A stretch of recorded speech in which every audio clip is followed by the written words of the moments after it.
Should zoners and grapplers be top tier? I want to make a poll in the chat. 54% of people say hell no. And if you're new to fighting games, you might not know why this is a thing. All kinds of other archetypes are top tier all the time. Like character who has all the tools, but like they're really hard or like they're really low life.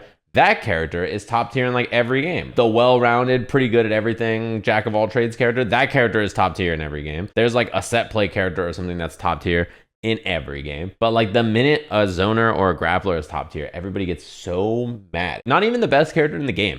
If a grappler or a zoner is like top 5, people are pissed. To start with, grapplers as an archetype, like the Potemkins, the Zangiefs of the world, the big slow dude. They naturally have predators in the ecosystem. They lose to zoners. Just straight up, zoners are like really good against them. And also, they usually lose to like the balanced character with the fireball, and then like mid-range balanced characters who are just like, you know, good at poking, good at normals, like this kind of stuff.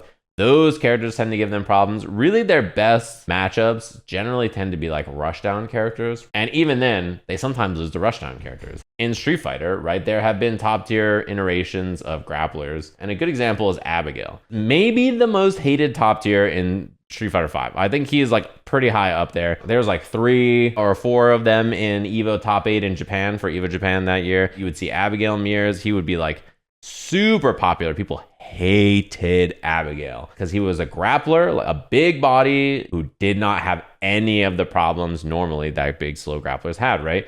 He had so much life and so much damage. Characters who naturally were supposed to counter him, like zoners, he would just RPS 15 times around. And if he was right one time, you would actually pop like a piñata. He had his run and movement options that in theory are not supposed to be like super degenerate get-in tools. I think like that wasn't their intention.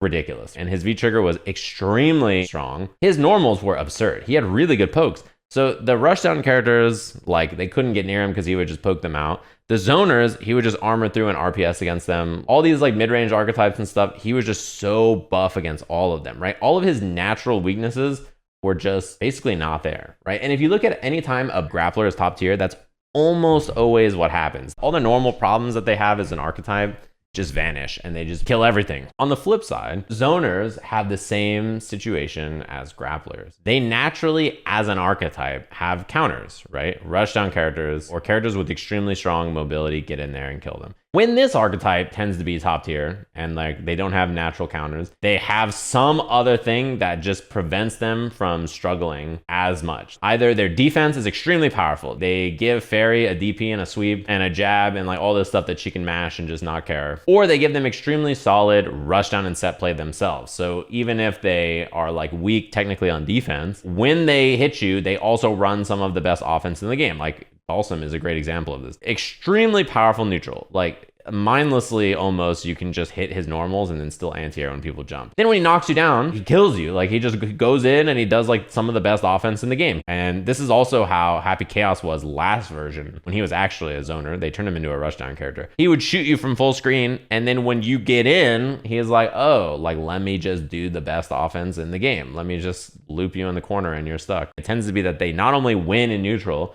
but they win really powerfully from their defense and or their offense is really strong too. Why do people get so pissed at these two archetypes in particular? I brought up rushdown characters earlier. When they're top tier, you know, life goes on. When mid-range characters are top tier, or characters who are like set play, or characters who are like the low life but have all the best tools, you know, people get upset at them, but like it's overwhelming that people get mad at grapplers and zoners for being top tier. It's because they get upset at both those archetypes for existing, and it's because both archetypes force you to dramatically change the way you want to play the game. When you fight a zoner, you can't do what you normally want to do on the screen because they are punching you in the space that you can normally stand very safely. Even if your character does well against them, or even if the zoner is not that strong, you don't get to play the game in the same way. And it's the same thing when you fight grapplers. The whole game is built around respect that if you get too close and you get command grabbed, you might go, oopsie, this person just mashed a command grab, hit me one time, and then now I lose 40% of my life, and then I might lose the whole round in one instant. Like the whole time, you got to change your game plan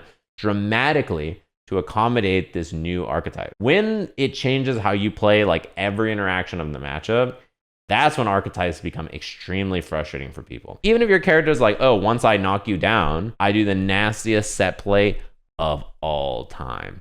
If the neutral is the same and you can play the matchup the same without thinking and having to change your game plan, people are like, well, yeah, I got hit, I guess. Zoners and grapplers have lots and lots and lots of impact on how you have to play every interaction of the game. They make you change your game plan.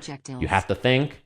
People are not about that. They're like, nope, I don't like this. I don't mess with this. This is not okay. They want to do what they want to do, and having to respect your opponent's options, even if your character beats them, instead of thinking about what you want to do, people do not fucking like. And grapplers and zoners, I mean, yeah, they can be, why can't they be top 5? Why can't they be archetypes that are really strong in a game? I think it's perfectly fine. I think the problem only comes with these archetypes when they don't have any natural weaknesses or counters. A good example is like when Geef is at his best, I think.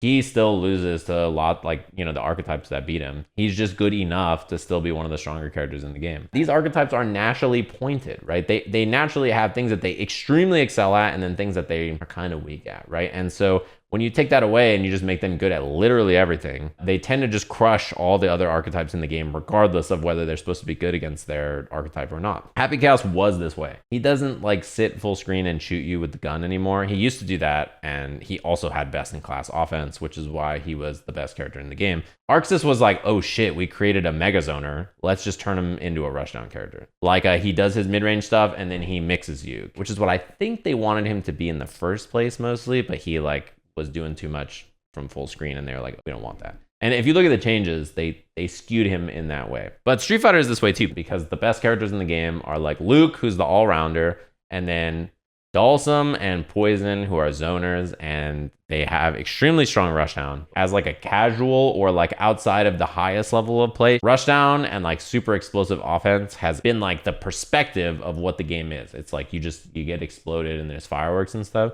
But in most versions of the games, like really defensive playstyles have been extremely strong. It's a Street Fighter game. That's like, a lot of Street Fighter games are like that. Listen. I think Season 1 Mika still is like the best character in that game ever. Remember when her clap was a flailing, option selectable, absurdly hard to whiff punish, instant creating a wall move anywhere on the screen, and the game had like 9 frames of input delay? She would just spam clap over and over again, and then eventually it would hit you and then you would just lose the game. Oh my god, yeah, her V reversal was a hard knockdown. Yeah, she was a nasty character.